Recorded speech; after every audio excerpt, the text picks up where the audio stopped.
नमस्कार, मैं हूं परवीन और आप सभी का हमारी स्पेशल रिपोर्ट में बहुत बहुत स्वागत है। कांग्रेस ने स्थापना दिवस के दिन यानी यहां पर 139वां स्थापना दिवस था कांग्रेस का 28 दिसंबर को और उसके लिए नागपुर को चुना। यह शहर राष्ट्रीय स्वयंसेवक संघ यानी आरएसएस का गढ़ कहा जाता है। नागपुर में कांग्रेस ने रैली से लोकसभा चुनाव के लिए शंखनाद किया। साफ है कि राहुल गांधी कांग्रेस और देश को यह संदेश देना चाहते हैं कि 3 राज्यों में मिली हार के बाद भी पार्टी का कॉन्फिडेंस हाई है और वो 2024 के चुनाव के लिए पूरी तरह से तैयार हैं और मैदान में डट चुके हैं। नागपुर में हुई कांग्रेस की यह रैली पूरे देश में सुर्खियों में है क्योंकि आरएसएस के गढ़ से राहुल ने यहां पर हुंकार भरी है और सीधे मोदी को चुनौती दी है। तो पहले देख लेते हैं कि राहुल गांधी ने किस तरह बीजेपी, आरएसएस और मोदी पर निशाना साधा। यह विचारधारा की लड़ाई है। करोड़ों लोगों को बीजेपी की सरकार ने गरीबी में फिर से धकेल दिया है। जो काम हमने भोजन के अधिकार से, मनरेगा की मदद से किया, वो सब खत्म कर दिया इन लोगों ने। और हमें 2 हिंदुस्तान नहीं चाहिए। एक हिंदुस्तान अरबपतियों का, मीडिया वालों का, सेलफोन वालों का, सपने का। उसमें कोई सच्चाई नहीं है।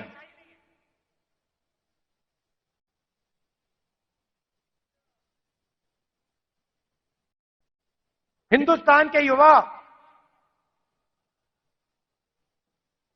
सोशल मीडिया से जी नहीं सकते, कमा नहीं सकते।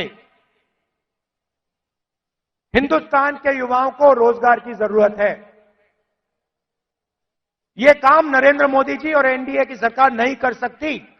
यह काम सिर्फ इंडिया अलायंस कर सकता है। तो यहां पर राहुल गांधी ने सीधी सीधी चुनौती दी और यह भी साफ कर दिया कि 2024 के लिए कांग्रेस पूरी तरह से तैयार है और जिस मैदान में कांग्रेस की इस मेगा रैली का आयोजन किया गया उस ग्राउंड का नाम भारत जोड़ो ग्राउंड रखा गया।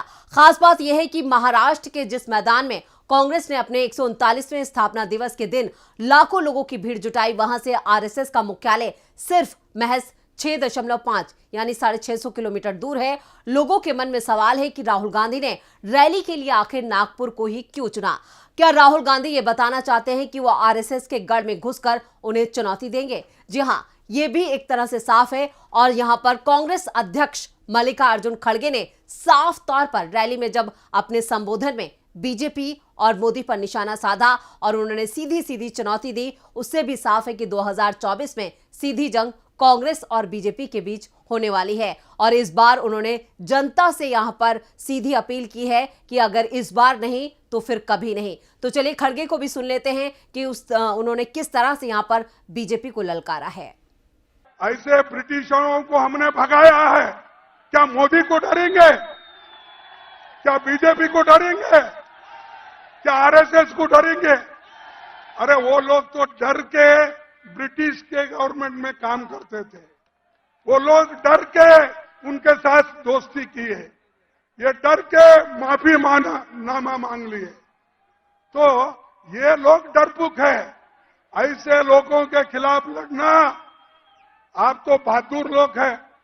और जैसा कि अभी राहुल गांधी जी ने कहा, आप तो शेर है, बब्बर है। तो यहां पर कांग्रेस नेताओं का भी साफ कहना है कि यहां पर नागपुर किसी और का नहीं बल्कि ये कांग्रेस का गढ़ है। नागपुर में सिर्फ आरएसएस का मुख्यालय ही नहीं है, इस शहर में ऐतिहासिक स्थल दीक्षा भूमि भी है। दीक्षा भूमि में ही डॉक्टर बी.आर. अंबेडकर ने बौद्ध धर्म अपनाया था। नागपुर से लोकसभा चुनाव के कैंपेन का आगाज कांग्रेस की चुनावी रणनीति का एक खास हिस्सा माना जा रहा है और इसको लेकर भी यहां पर कन्हैया कुमार ने भी बीजेपी को चुनौती दी और एक बड़ा जो संदेश था वो भी कन्हैया कुमार ने यहां पर रैली से दिया है। तो चलिए कन्हैया कुमार की भी वो चुनौती सुन लेते हैं जो उन्होंने सीधे तौर पर यहां पर बीजेपी को दी है कि जब हम नागपुर में यहां मना रहे हैं तो जो लोग नागपुर को संघ भूमि बनाना चाहते हैं उनको हम चुनौती देना चाहते हैं। जब तक कांग्रेस पार्टी जिंदा रहेगी, जब तक इस देश में एक भी कांग्रेसी कार्यकर्ता जिंदा रहेगा, अपने रक्त के आखिरी कतरे तक नागपुर को संघ भूमि नहीं दीक्षा भूमि बना करके रखेगा। इस बात को याद रखिएगा। इस बात को याद रखिएगा कि जिस देश में हत्यारों का गाना गाया जा रहा है, उस देश में महात्मा गांधी पैदा हुए हैं। और महात्मा गांधी ने जिस पार्टी को बनाया है, जब तक वो पार्टी जिंदा रहेगी, तब तक आप इंसान को इंसान से नहीं लड़ा सकते हैं। हम बोलते रहेंगे, रघुपति राघव राजा राम, पतित पावन सीताराम, ईश्वर अल्लाह तेरो नाम, सबको सन्मति दे भगवान। हम यह तराना गाता रहेंगे। इस बात को याद रखिएगा। तो कांग्रेस का संदेश साफ है और कांग्रेस ये संदेश दे रही है कि वो वहां से चोट करना चाहती है जहां से बीजेपी के लिए एजेंडा तय होता है, और बीजेपी इसके अपने ही अंदाज में यहां पर जवाब दे रही है। राहुल गांधी का नागपुर डॉक्यूमेंट भी यहां पर कहे कि एक लंबी लकीर राहुल गांधी ने खींची है, और इसके लिए अब यहां पर देखना होगा कि इस रैली का कितना असर होता है। उसके लिए थोड़ा इंतजार करना होगा, क्योंकि कांग्रेस कार्यकर्ताओं का मनोबल बड़ा है, इससे इनकार नहीं किया जा सकता, और राहुल गांधी इसमें कामयाब भी हुए हैं। नागपुर की जो ये रैली थी, वो कांग्रेस कार्यकर्ताओं में यहां पर जोश भरने के साथ साथ उन्हें एक टारगेट, एक लक्ष्य भी दिया गया है। नागपुर को कांग्रेस का अपना गढ़ भी बता रही है, उसे समझने की भी जरूरत है, क्योंकि 1952 से लेकर अब तक नागपुर लोकसभा की सीट पर 18 बार चुनाव हुए हैं, और इनमें 13 बार कांग्रेस की शानदार जीत हुई। बीजेपी ने 3 बार नागपुर लोकसभा सीट पर चुनाव जीता है। दरअसल 2014 और 2019 में लगातार 2 बार नितिन गडकरी के नागपुर से जीत दर्ज करने के बाद नागपुर बीजेपी का गढ़ माना जाने लगा, लेकिन उससे पहले ये कांग्रेस का ही गढ़ था। हालांकि वो शहर नागपुर ही था जब इमरजेंसी के ठीक बाद पूर्व प्रधानमंत्री इंदिरा गांधी ने रैली की थी, और विदर्भ रीजन की सारी सीटें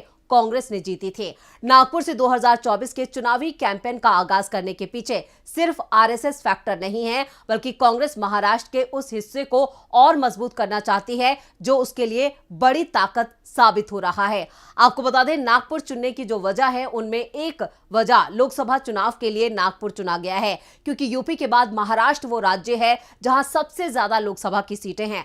48 लोकसभा सीटों वाले महाराष्ट्र को कांग्रेस का और यहां पर जो है उसे और मजबूत करना चाहती है। 2024 के चुनाव को लेकर जो सी वोटर सर्वे भी आया है और पहला ओपिनियन पोल, उसमें भी बताया गया है कि यहां पर महाराष्ट्र का मूड क्या कहता है। 48 सीटों वाले लोकसभा, जो महाराष्ट्र में 48 लोकसभा सीटें हैं, उसमें से 37% वोट शेयर के साथ बीजेपी गठबंधन को 19 से 21 सीटें यहां पर मिलती दिख रही हैं, जबकि 41% वोट शेयर के साथ कांग्रेस गठबंधन, यानी यहां पर इंडिया गठबंधन जो है वो 26 से 28 सीटें जीत रहा है, ये बताया गया है। और इस ओपिनियन पोल के आंकड़ों के मुताबिक महाराष्ट्र में कांग्रेस बीजेपी के मुकाबले मजबूत स्थिति में दिखाई दे रही है, और राहुल गांधी महाराष्ट्र पर फोकस करके अपनी मजबूत स्थिति और भी ज्यादा चाक चौबंद करने के प्लान पर काम कर रहे हैं। 2024 लोकसभा चुनाव में पहली बार यहां पर जब होगा, कांग्रेस और उद्धव ठाकरे एक साथ चुनाव लड़ेंगे। जी हां, और राम मंदिर को भी काउंटर करने के लिए भारत न्याय यात्रा भी निकाली जा रही है।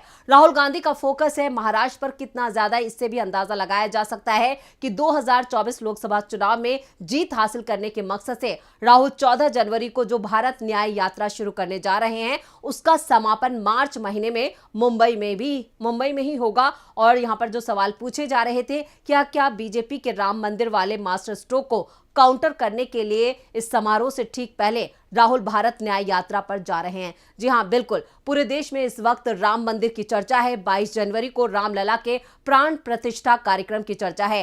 रामलला की मूर्ति कैसी होगी, कार्यक्रम कितना भव्य होगा, रामलला का दरबार कैसा होगा, इस तरह के सवाल जो तैर रहे हैं, उसी के जवाब में राहुल गांधी भी यहां पर भारत न्याय यात्रा निकाल रहे हैं। और सबसे बड़ी बात कि यहां पर नागपुर, जो हम बार बार कह रहे हैं कि नागपुर को राहुल गांधी ने क्यों चुना, उसकी बड़ी वजह है यूपी के बाद सबसे ज्यादा सीटें महाराष्ट्र में हैं, और यहां पर जो ओपिनियन पोल और जो सर्वे आ रहे हैं वो फिलहाल इंडिया गठबंधन के पक्ष में है। इसलिए इसको और ज्यादा चाक चौबंद और मजबूत करने के लिए राहुल गांधी ने नागपुर को चुना है, और नागपुर में ही यहां पर जो कांग्रेस का फाउंडेशन डे है उसे भी सेलिब्रेट किया गया, और बड़ी संख्या में कांग्रेस कार्यकर्ता यहां पर लाखों की तादाद में जुटे। एक बड़ी भीड़ रैली में देखी गई, और यहां पर सभी कांग्रेस के दिग्गज नेता मौजूद थे। और जिस तरह से यहां पर राहुल खड़गे और बाकी नेताओं ने बीजेपी को चुनौती दी है, उससे साफ है कि महाराष्ट्र को लेकर एक पूरी तैयारी तैयारी जो है वो कांग्रेस की तरफ से कर ली गई है और न्याय यात्रा जो होगी राहुल गांधी की, उसका समापन भी मुंबई में रखा गया है।